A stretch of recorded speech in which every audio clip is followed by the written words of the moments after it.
hizbu ìtumọ̀ rẹ̀ náà ni party,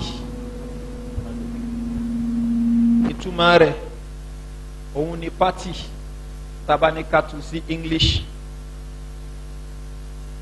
Ọlọ́hun Ọba subhanahu wa ta'ala ó ní wala takunu minal mushrikina minal ladhina farraqu dinahum wa kanu shi'a kullu hizbin bima ladayhim farihun. Ọlọ́hun ní ẹ̀yin olùgbàgbọ́ ẹ má dà gẹ́gẹ́ bí àwọn ẹlẹ́bọ, àwọn tó ṣe pé ẹ̀sìn ẹyọ ọ̀kan tó yẹ kán ṣe tó ń ṣe ẹ̀sìn alìsílámù tọ́lọ́hun Ọba fi rán gbogbo àwọn ànábì rẹ̀, wọ́n pín yẹ́lẹ́yẹ́lẹ́. Wa kanu shi'a, àwọn adoríṣiríṣi ṣíà. Ìtumọ̀ ṣíà lédè Lárúbáwá sẹ́kìtì náà ni. Wa kanu shi'a, àwọn adoríṣiríṣi sẹ́kìtì. Kullu hizbin pátì kọ̀ọ̀kan bima ladayhim farihun ló ń dunnú pẹ̀lú tó ń gbé dání. So ló jẹ́ pé tán bá ní hizbiya nǹkan tó ṣe wípé ó ń bẹnu al-Qur'an ni Ọlọ́hun Ọba lu gbólóhùn yẹn kullu hizbin bima ladayhim farihun. Bákan náà Ọlọ́hun Ọba subhanahu wa ta'ala ní innal ladhina farraqu dinahum wa kanu shi'a lasta minhum fi shay'. Àwọn tó ṣe wípé wọ́n mú ẹ̀sìn wọn pín yẹ́lẹ́yẹ́lẹ́. Innal ladhina farraqu dinahum wa kanu shi'a lasta minhum fi shay'. Ọlọ́run ló ní kankan ṣe pẹ̀lú wọn. Innama amruhum ila Allah thumma yunabbi. So kí la fẹ́ ló ń belé yìí òun ni wípé gbàtọ́lọ́ ọba subhanahu wa ta'ala thumma yunabbi ma kanu yaf'alun tí ń kálukú wọn ṣe òun ó fún wọn ní ìrònpa ìrẹ́ ànábì ò ní kankan ṣe pẹ̀lú wọn. Ó túmọ̀ sí pé hizbu kan náà ló ń bẹ nínú Islam. Ṣùgbọ́n lónìí a ti rí àwọn ahzab kò ń ṣe iye ọ̀kan mọ́, ó ti di parties oríṣiríṣi. Bẹ́ẹ̀ lọ́lọ́wọ́ ọba ó kì wá ń lọ nípa eléyìí. Sọ wá ní ká fún wa ní namadij àwọn àpèjúwe kan min al-ahzab al-islamiyya nínú àwọn parties tó jẹ́ titi Islam, that is tí wọ́n lẹ́ra wọn mọ́ Islam. Party lè máa bẹ kó mọ́ lẹ́rẹ̀ mọ́ Islam. Lápèjúwe a ní PDP, tí wọ́n bá tu fún wa wọ́n ní ẹgbẹ́ PDP, àbí wọ́n náà ṣe máa ń tún Yorùbá ẹgbẹ́ PDP náà máa ń pè ẹgbẹ́ APC. Ṣùgbọ́n àwọn eléyìí ní laysat ahzaban islamiyya, wọ́n ń ṣe parties, wọ́n ń ṣe ẹgbẹ́ tán lẹ́ra wọn mọ́ Islam. Ẹgbẹ́ tó ṣe wípé àwọn ò ní kankan ṣe pẹ̀lú Islam ni. Ṣùgbọ́n ẹgbẹ́ tá a fẹ́ sọ̀rọ̀ ń pa rẹ̀ lẹ́gbẹ́ tó lẹ́ra wọn mọ́ Islam, ìpè ẹgbẹ́ ẹ̀sìn làwọn. A dẹ̀ sọ fún wa pé ẹgbẹ́ ẹ̀sìn kan náà ló ń bẹ tọ́lọ́wọ́n bá recognize. Àwọn ọlọ́wọ́n bá pè ní Hizbullah, àbí bẹ́ẹ̀ kọ́? Kò ń ṣe Hizbullah tó wà ní Lebanon, àwọn yẹn Hizbu Shaitan ni wọ́n, torí wọ́n pera wọn ní Hizbullah ẹni tí wọ́n ń jẹ́ ó tako nǹkan tán ń ṣe. So tíyàn bá ń jẹ́ nǹkan tó ṣe pé àwa wo ohun tó ń ṣe tó yàtọ̀ sí tí ó jẹ́ òdodo, orúkọ yẹn kò gbà á lẹ̀ níwájú Ọlọ́hun Ọba subhanahu wa ta'ala. So Hizbu àkọ́kọ́ ó ní tí wọ́n ń pè ní al-khilafatu al-uthmaniyya, òun náà ni Ottoman Empire, kálífèsì Ottoman tó ṣe wípé ó jẹ gàba lórí ọ̀pọ̀lọpọ̀ ìlú káàkiri àwọn ìlú Islamu, ọ̀pọ̀lọpọ̀ wọn bẹ lábẹ́ rẹ̀. Ṣùgbọ́n khilafa yìí ó padà di nǹkan tó wó ní 1924. Khilafa yìí ó wó ní 1924 inú ọ̀pọ̀lọpọ̀ àwọn ọ̀dọ́ mi bàjẹ́ nítorí wíwó tí khilafa yìí wó. Ọ̀pọ̀lọpọ̀ ń gbàdúrà pé kí a tiẹ̀ lè rí nǹkan tí ó jẹ́ pé yóò jẹ gàba lórí àwọn ìlú Islamu tí ó lè mú wa strong dáadáa. Bó tiẹ̀ jẹ́ pé khilafa Uthmaniya tí wọ́n ń sọ yìí àwọn pàǹtí kún ọwọ́ wọn ní àwọn nǹkan ẹbọ, àwọn nǹkan tí ò bẹ́ sí mu tó pọ̀. Ṣùgbọ́n tá a fẹ́ lò òun ni wípé khilafa Islamiyya tí wọ́n sọ yìí tí Ottoman Empire ó wó ní nǹkan bí 1924. Àwọn ọ̀dọ́ àtàwọn míì náà tàn ṣọ̀dọ́ ó wù wọ́n kírun nǹkan báyìí dìde padà.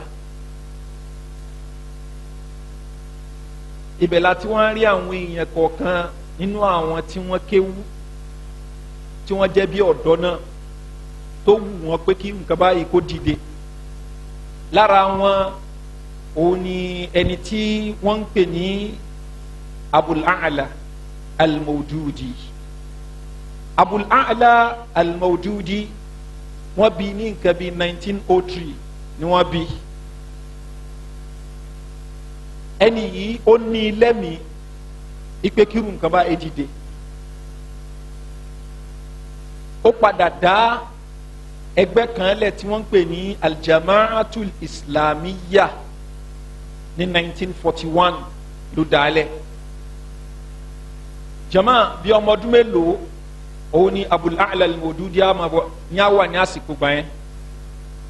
Naam bí ọmọ 38 years old.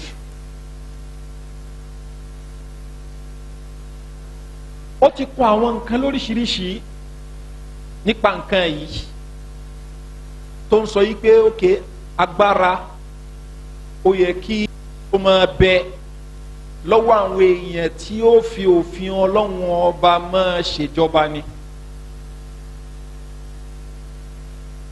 Ó kọ tírà kan tó ṣe pé èdè Urdu ló fi kọ ṣùgbọ́n wọ́n bá translate ẹ̀ sí Lárúbáwá. Òun náà ni tírà tó pè ní al-mustalahatul arba'a fil Qur'an. Àwọn terminologies mẹ́rin kan bẹ tó rìpíìtì ara rẹ̀ àbí tó wá tọ́lọ́wọ́n bá rìpíìtì nínú al-Qur'an. Òun náà ni gbólóhùn al-ilah, gbólóhùn ar-rabb, gbólóhùn ad-din, gbólóhùn al-ibada. Àwọn nǹkan wọ̀nyí ó rìpíìtì àbí Ọlọ́run bá rìpíìtì ẹ̀ ní àmàyé àyè nínú al-Qur'an Karim.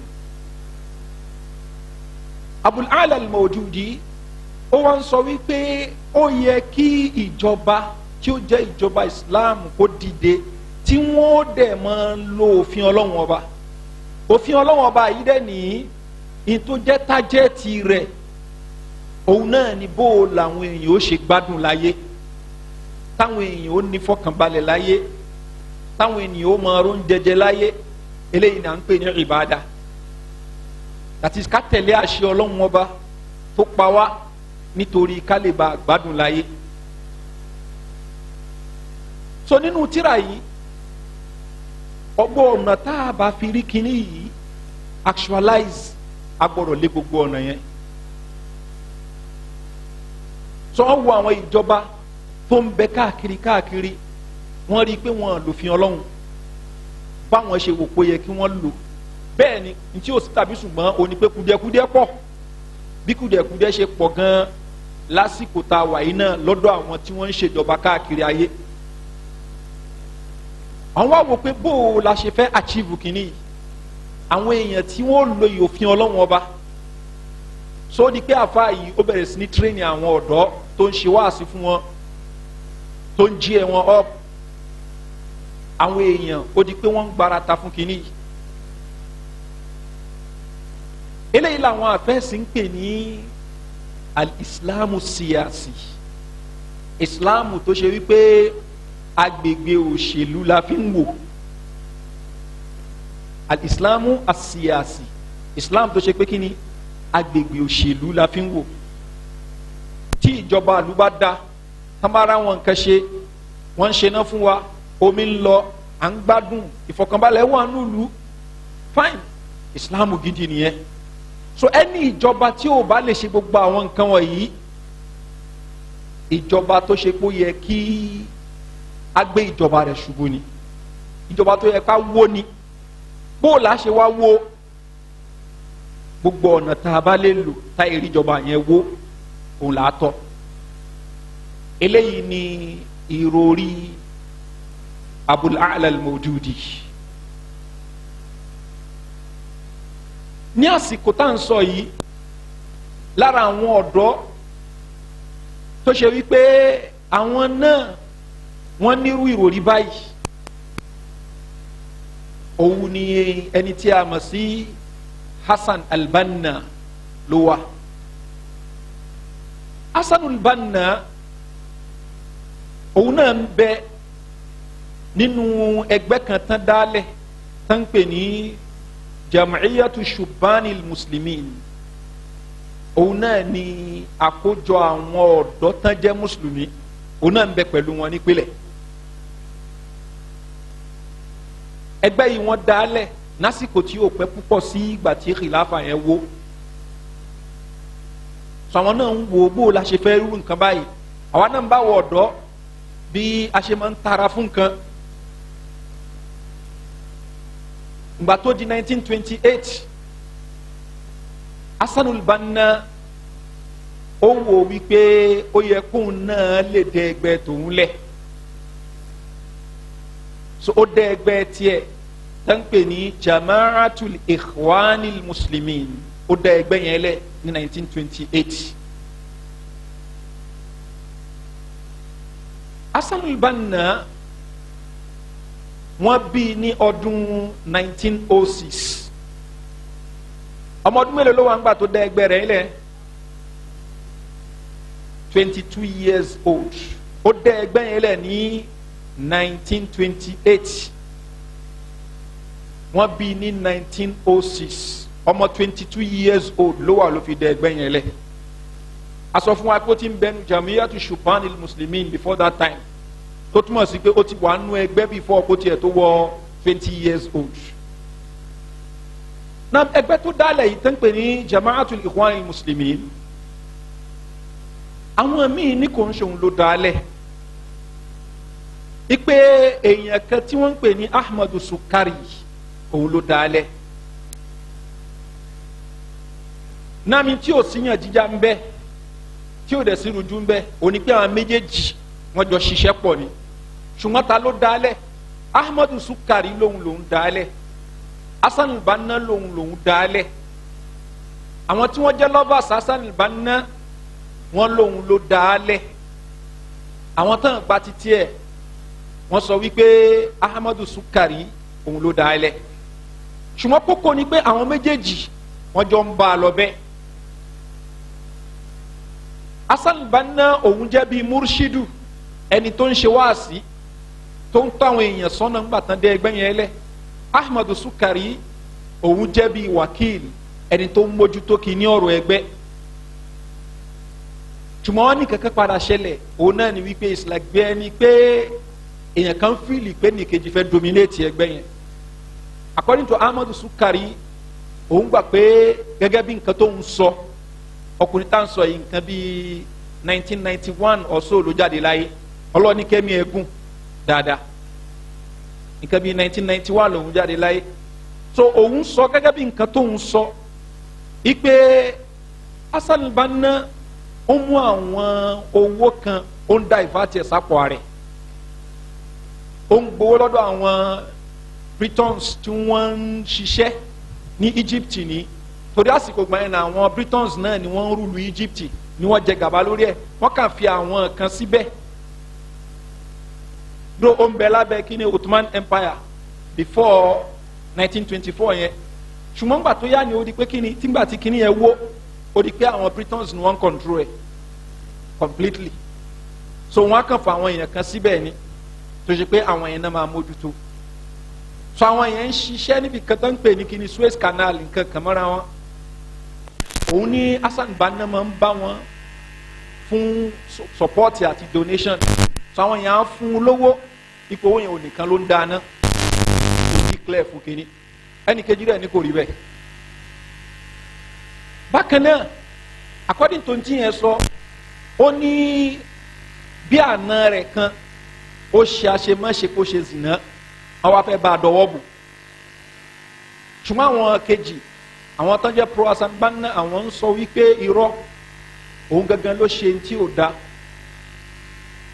àsìn olójú kòkòrò èèyàn ni ó ń gbìyànjú láti fẹ́ ti ẹni tó dá kínní tó dá lẹ̀ gangan ó fẹ́ tì í dànù ni ó fẹ́ máa bẹ ní olórí n tó ń ṣe gangan nìyẹn wọ́n ka àwọn nǹkan tó náà ṣe ṣùgbọ́n alimuhim òun ni wípé tí orin ilẹ̀ nípa méjì náà ni wọ́n jọ jẹ́ ẹni tó dálẹ̀ ṣùgbọ́n ta lẹni tó mú mọ̀ràn wá ìmọ̀ràn ká dálẹ̀ ta ló kọ́kọ́ dálẹ̀ tẹ́nì kejì jọ ẹni ẹ̀ eléyìí nǹkan tí ẹnu wò kò lè but eventually ni ìjà padà bẹ́lẹ̀ láàrin Ahmadu Sukari àti Hassan Banna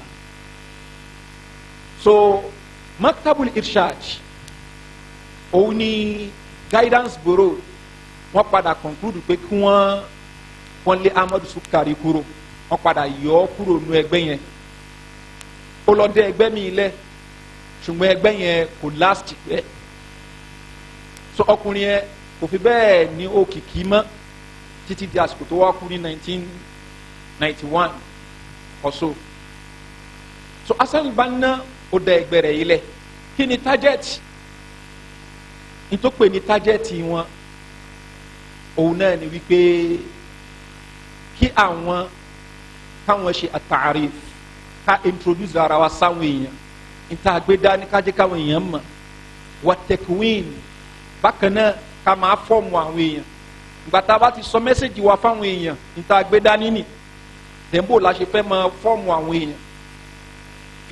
èèyàn báwo àwọn míì sọ yìí pé káwọn èèyàn máa gba membership card àti bẹ́ẹ̀ bẹ́ẹ̀ lọ ni àwọn míì náà nú àwọn tí wọ́n jẹ́ ọmọ ẹgbẹ́ wọn tán padà kúrò lára wọn wọ́n ní àtẹ̀kùn tó ń sọ òun ni kí wọ́n fọ́ọ̀mù àwọn ọmọ ogun lára àwọn èèyàn tó bá gbà fún wọn wọ́n á yọ àwọn èèyàn kan tí wọ́n ó fi fọ́ọ̀mù ọmọ ogun